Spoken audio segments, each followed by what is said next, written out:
Hey, good morning, Facebook. Happy Wednesday. For those of you who don't know me, my name is Jania. So we have been talking about different areas, different obstacles that the enemy tries to throw our way when we do embrace the assignment and the purpose that God has for our lives. And so today I want to talk about procrastination. I want to talk about the area of procrastination because we all do it and we all struggle with it at one time or another in our lives. And so my favorite saying used to be, because I'm changing, why do it today when you can do it tomorrow? And this is my answer to everything. My friend said, Janita, do you want to go to the store? No, I'll just do that tomorrow. You want to put air in your tire? No, we can do it tomorrow. But then tomorrow comes and you're kicking yourself for not getting that work done earlier, right? Whether that's your housework, your homework, your work, or whatever it is. But I believe that the enemy loves a procrastinating Christian. He knows that a Christian who procrastinates will never get anything done. And he knows that you won't move forward in God's purpose for your life. And he knows that you won't even sit still long enough to hear God's voice in his direction.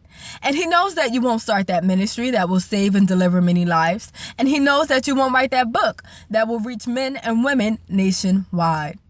And he knows that you won't start that Christian business that's going to uplift and inspire your community, let alone provide a stable income for you and your family.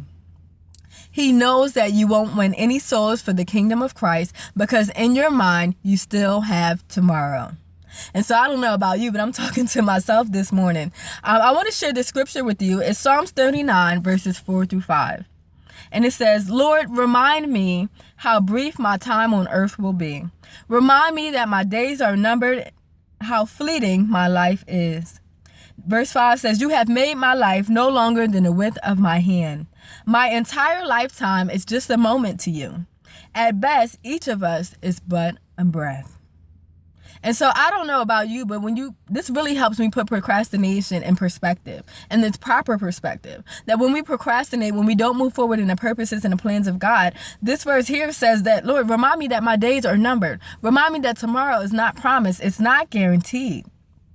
And so we have to live with that reality in the forefront of our minds. We just can't put it off until tomorrow, because tomorrow isn't promised for you. It isn't promised for your family and for those lives, those people that God has placed in your life. If that makes sense. And so one way to combat procrastination is to establish priorities. If we're going to come up against procrastination, you have to do that by establishing your priorities. And so, of course, I think I shared this with you before, but I'm reading this book called Taming the To-Do List. And it's a whole book dedicated to procrastination.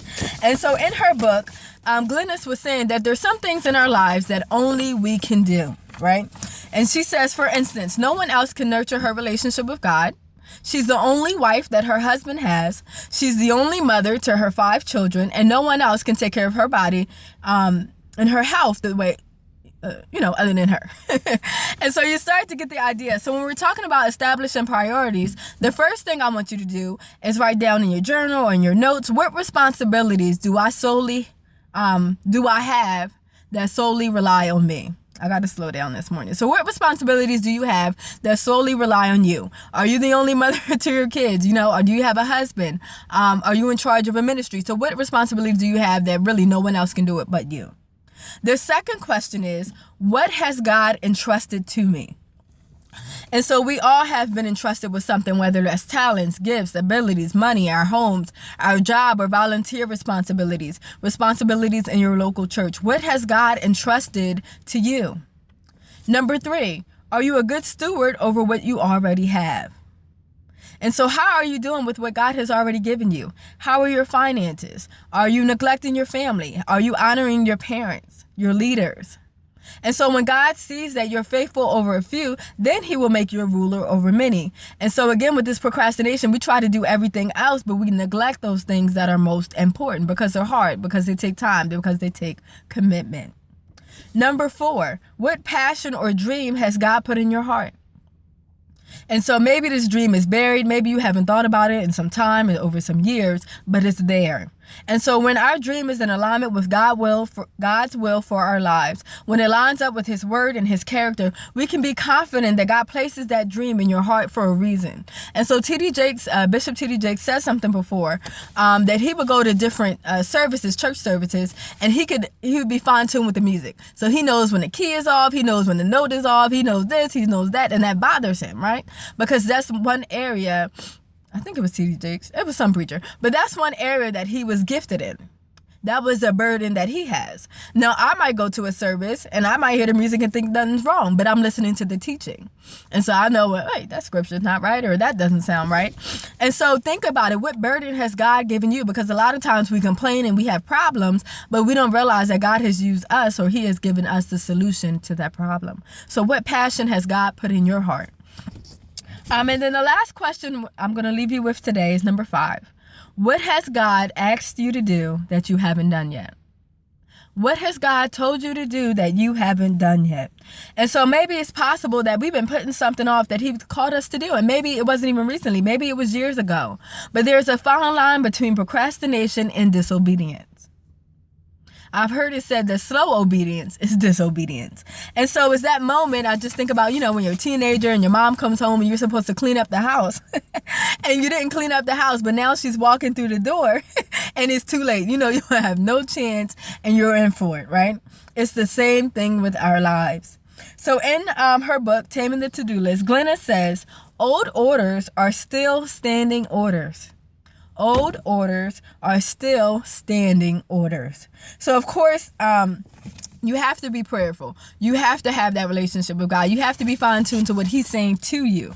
But it's likely that if God called you to teach 5 years ago, that calling still resides for your life, or that's still the same calling that he has for you today. If God called you to preach, if God called you to ministry, if God called you to write that book, even though it may have been years ago, it still stands today. And it's likely that if God told you to do it years ago, he didn't revise the directions. He didn't revise the directions. And so if he's called you to teach, then teach. There's a passage in the Bible where it says, we have different gifts according to the grace given to each of us. If your gift is prophesying, then prophesy in accordance with your faith. If it's serving, then serve. If it's teaching, then teach. If it's to encourage, then give encouragement. If it is giving, then give generously. If it is to lead, do it diligently. If it is to show mercy, then do it cheerfully. Colossians 3:23 says, whatever you do, work at it with all your heart as working for the Lord and not for human masters, not for men, but unto the Lord. And so again, this is helping us to put procrastination into perspective, that God has entrusted me, whether you have children, a family, a ministry, a business, he gave that job, he gave that title, he gave that responsibility to you. He didn't give it to your neighbor.